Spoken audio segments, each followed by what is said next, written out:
Let's make some chickpeas pancake. Grab a handful of chickpeas, put them in the blender, just like this. Okay, that should be enough.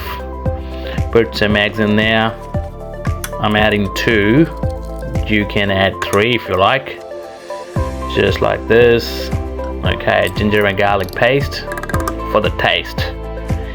Yep, bit of a chili, bit of a salt, and we're gonna add some milk so it can mix well. You can add yogurt as well.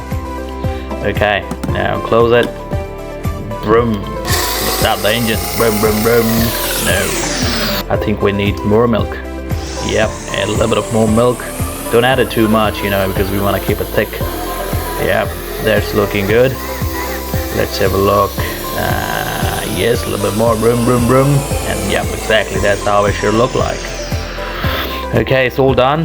Grab a pan. Okay, put some ghee on it. I'm sure you all know what ghee is. Yep, just like this. Nice and gheed up. Spill some paste on the pan. Shake, shake, shake. Give it a shape. Nice shape. There you go. And just flip it. Flip it. Yeah, just like this. And it's all done.